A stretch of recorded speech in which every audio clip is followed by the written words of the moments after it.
What is up, people? Megasonic here with a video breakdown of the new Avengers trailer that just aired yesterday. You know, I had to take a break. I was doing things yesterday, so I never got ability to get on it. So now I do have the chance to dive in and understand what is Thanos doing and what new clips have we been shown to give us an idea of where the story might be going. Remember to like and subscribe and share this video out with everyone you know and love. Now let's not waste any time and get on with the video.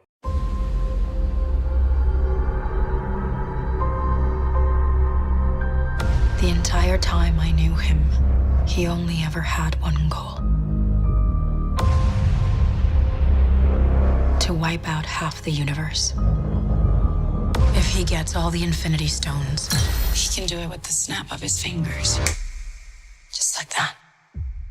Tell me his name again. Thanos.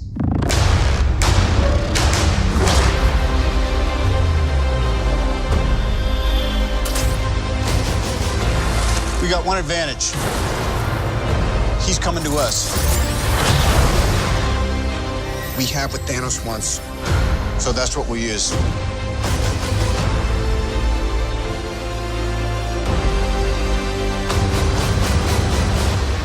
Let's talk about this plan of yours. I think it's good, except it sucks. So let me do the plan, and that way it might be really good. Wow.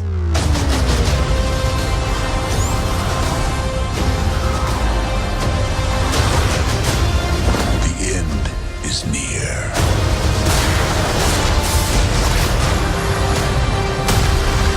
When I'm done, half of humanity will still exist.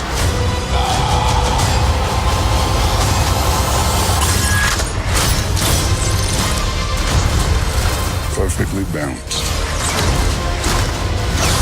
as all things should be.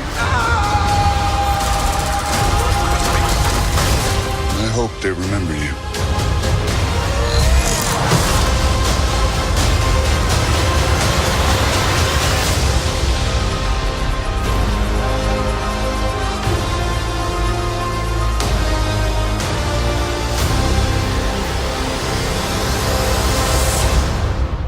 I'm Peter, by the way.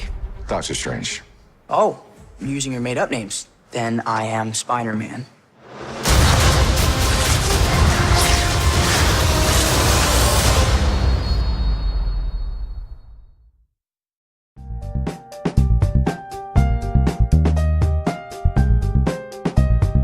So the trailer starts off with sort of a voiceover from Gamora explaining who Thanos is to somebody. Now, the trailer tries to get you to think that they're talking to Tony Stark, but it kind of makes no sense because why would the Guardians be in the Sanctum Sanctorum? It doesn't make any real sense. So I believe she's telling the story to someone like Thor, who probably doesn't know much about Thanos, but thinks that he is the one causing all these problems because even Thor went around before Thor Ragnarok looking for the Infinity Stones to look at who's causing all the problems, and now he's giving the answer of who this person is and why they're such a threat. And we're seeing clips of people looking up. Now, some of these clips are used to make, to build suspense, but generally, what is this thing that's flying down to Earth? Now, some speculate that this is the spaceship that is seen in New York flying down to Earth, but I don't think so because, it's kind of weird to see sort of like a meteor instead of a just rain appearing. I personally believe that this is Bruce Banner of Hulk. I feel like he is flying down, that he got knocked out, thrown into the atmosphere, and he somehow got to Earth. Wormhole, Space Stone, whatever, I don't know. It could be Space Stone, but not necessarily because we see later that Thanos has a Space Stone and a Tesseract in his possession early in the film. So let's go to the next part where you see Gamora explaining what he's capable of, and that's actually a scene in a panel from the original Infinity War storyline in the comic books. Thanos actually got all the stones, and just with a snap of his finger, he simply wiped out half the entirety of the universe. Obviously, but the movie is going to be done a little bit differently. I do believe that this scene will be this is such an iconic comic book scene. And since this film is going to be cut into two parts, part 1 being Infinity War and part 4 being Avengers 4, I do believe that Avengers 4 will pick up after he kind of wiped up that second half of the universe. And they're probably going to try to use the gauntlet or the Infinity Stone kind of bring him back to his normal state before Thanos destroyed him, before Thanos started causing the wreck. So, going to our next part. So as we follow the trailer, we see Spider-Man jumping out of his school bus, which really makes me scratch my head and think, kid, how does no one see you jump out of a moving school bus and just put on your Spider-Man mask and swing out under the bridge? Someone would be like, okay, where's Parker? And then someone would be like, wait, what? Did Spider-Man just swing by? And it would just literally scratch your head. But then we see the leading edge armor or the prime armor, whichever armor they use from the comic books for this movie. is sort of flying to the ring. Now, my belief is this, that Spider-Man's gonna go see what the ring is, attack the gate or whatever this thing's gonna be, a spaceship, a gate, whatever. But he's gonna attack this, and it's gonna fly up and retreating. And Tony Stark is currently following this gate, which would then lead to that scene from the Super Bowl trailer where Spider-Man had to take off his mask to gasp for air, which Tony Stark would eventually fly up, slap on the Iron Spider suit to save Spider-Man's life. Now that goes into later parts where we see the gang kind of go into Wakanda, and this is from just like the trailer, get this man a shield. They're obviously giving him an update on what's happening with the possibility of Thanos coming to Earth and wrecking, which could lead to Wakanda. And one thing about this is that, fun fact, a lot of people do not realize the Infinity War comic book and Infinity War movie are very different. Their Infinity War movies actually taking most of the inspiration from the story of Infinity. Now, the story of Infinity is where Thanos and the Black Order kind of go around the different alien races and start like demanding the heads of like, I know it's dark, but demanding the heads of like young children around the age of like 13 to 22, and generally Thanos is trying to figure out, because he heard either a prophecy or something, I don't remember what the story about, but he wants to go kill his son. We later find the son is inhuman. Generally, it's the first time we get to see who the Black Order is, and generally we're only using 4 of them, but not all of them, which I'm okay with. I love the main 4 they pick out of like 5 or 6 of them. But then we get to a scene where like Shuri's investigating Vision's skull, and you can see like the hologram from her coil beads, whatever they're called. I haven't seen Black Panther in like a couple of weeks, but I literally forgot how to pronounce everything. Sorry about that. But you see the stone is sort of like leaking through Vision's like sort of skull, and it's given a pretty much depiction of how she might have. I do believe that she might have to do the same thing with Bucky, go inside Vision's mind and somehow build or hack or try to find a way to separate his consciousness from the stone, because the stone is what generally powers him. Now, if he can separate his consciousness from the stone and they break the stone, I could see Thanos breaking into their lab, bursting through, snatching the stone from her, probably hurting her, to much of dismay of T'Challa, and putting the stone in right away. It makes it easier for Thanos for some weird reason, and it saves Vision's life, and we can use Paul Bettany for like the next film, etc., etc. We then see the Guardians actually stepping off of their spaceship, and for those who don't know, that is not anywhere we have ever seen. It's been a place where we've seen, but we've never seen this dock before. This is the area where we see the Collector. Now, that's my speculation that they're going to go find out who did this now. So this is my theory about how they get to the Collector and everything. Is generally Thor is going to talk to them about what Thanos did and what Thanos did. He took the Tesseract and he destroyed it. He threw me into space so I can appear. We have the Ether with the Collector. So now that pushes the Guardians to go, we have to get to the Collector before Thanos does, which leads to this scene right here where I'm going to show on the screen right now with Thanos actually interrogating. It's an unfinished scene that was leaked, but Thanos is interrogating the Collector for the Infinity Stones, and it's really interesting. And you know, it kind of pushes the Guardians to kind of interact with Thanos, which then leads to the next scene where everyone's kind of suiting up for this big war in Wakanda.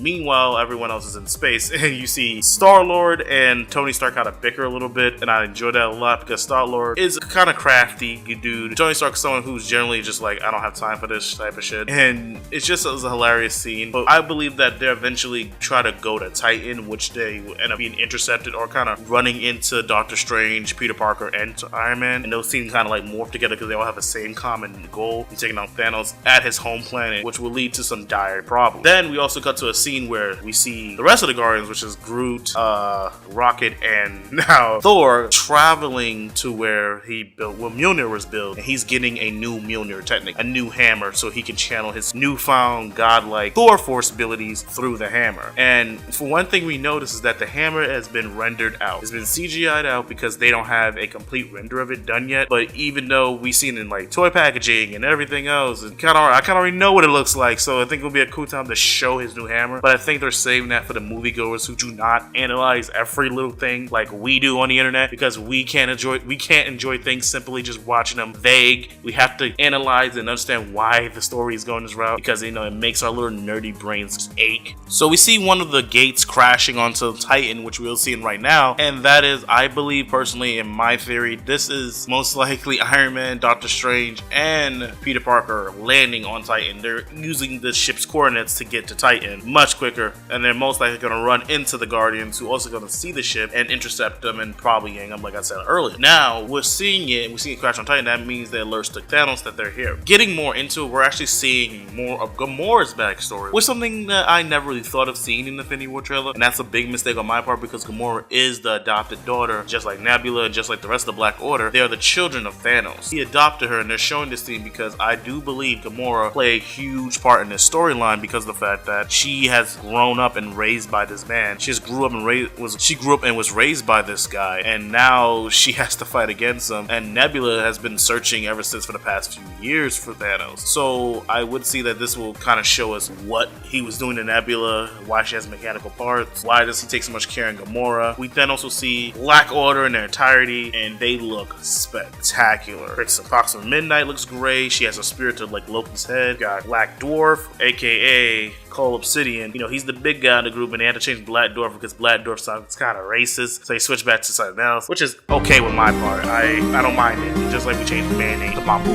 which is whatever, you know what I mean? It's the same thing. No one's gonna like search it up. But then we also see Proxima Midnight, Corvus Blade there too. Corvus Blade looks so good. He looks so the comic book accuracy to these costumes, not even costumes, but CGI characters look really good. Even Ebony Maw looks like scary. I thought he would be a lot shorter than Loki, but he's like everyone's at least above 6 foot. And we see Thanos crush Tesseract, and this is obviously taking place right at the end of Ragnarok, where they see Thanos kind of peek his ship over and attack them. And I do believe Thanos does attack them and take it, and they beat Thor's ass and put Thor out of the depths of space, which he then falls and interacts with the Guardians. Guardians explain to Thanos that he jumped him. God been causing the problem with the Infinity Stone. So okay, I couldn't beat him with my current power with the Thor Force. We see at the end of Ragnarok, we're gonna have to go and find a new hammer. I know where to go, and I know who to talk to make me a new hammer, so I can channel my new powers through it in a much more grander scale. While the other ones go to intercept the Avengers, or possibly take out Thanos as quick as possible, and either pair up with my friends on Earth, and we can all just take out Thanos together. It'll be much quicker of a process. And that's how I think the film's gonna go for the Thor part. Generally, Thor's gonna be out of most of the fight. It's gonna be pretty much, he ain't gonna really come into it until like the last piece of the final act, I believe so. Because he's simply getting his new hammer and everything. And then we see like, you know, a little shot of everyone suiting up to fight against a gigantic herd with Black Panther and this large shield, like of Outriders just smashing into the shield, breaking it down. It's just like, god damn, like it's scary how much all of them. Outriders are really scary looking creatures in my opinion. They got the sharp teeth, the 4 or 6 hands, and they're generally just like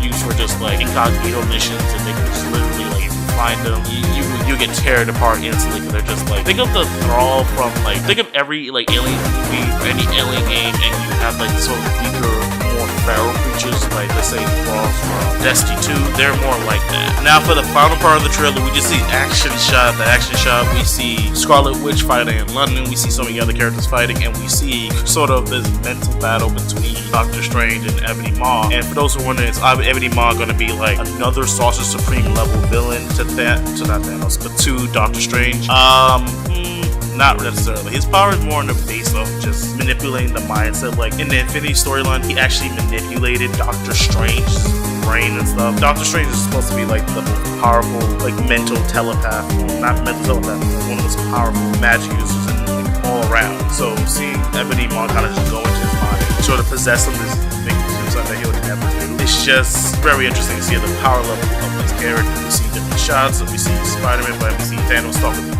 Iron Man is all broken up. We just see a lot of stuff going on right now. And then we see this last shot where we see Thanos sort of grabbing at Captain America. And I believe he is grabbing at somebody. And I believe that somebody is Tony Stark. He's grabbing at Iron Man, who's probably beached in Wakanda. So they did say the final battle will be in Wakanda. So yeah, they had the set from like Black Panther, so that's the reason why they're using it. I'm not saying they're just using it because, hey, we need a final battle. Okay, throw on Black Panther. Like, it would make sense for them to be in Wakanda, because Wakanda bring all the stones into one area. Like, let's say we got Mind Stone right there, we also have the Time Stone. I do believe the Time Stone was most likely snatched away from them pretty early in the film, allowing Doctor Strange not to spam it. Because imagine Doctor Strange just spamming it against Thanos, just like rewinding time, and like they say they jump at Thanos, and Thanos like breaks Iron Man in half, punches him. They kind of rewind time back, tell them, okay, this is what you're gonna duck, right look, left look, whatever. Like, just keep your eyes peeled and get ready for that body shot. And I feel like they're gonna take that away from when they get to Titan, and they're gonna suffer a grand loss, great ass. And I do believe we're gonna lose a lot of Avengers in this film, including Captain America, as you see this scene right here. Because look at Thanos' face. Thanos is like, this motherfucker is holding my hand. This puny human is doing what to my hand? Oh, I'm about to slam this bitch. So there you go, guys. There's my thoughts on Avengers Infinity Wars trailer. I can't wait to see this movie. movie. Now, breaking down, I do feel like I kind of have another idea for a video, and so keep an eye out for that one. Also, I got Jessica Jones Season 2 review coming next week. Keep an eye out for that too, and I'll see you guys later. Megasonic out.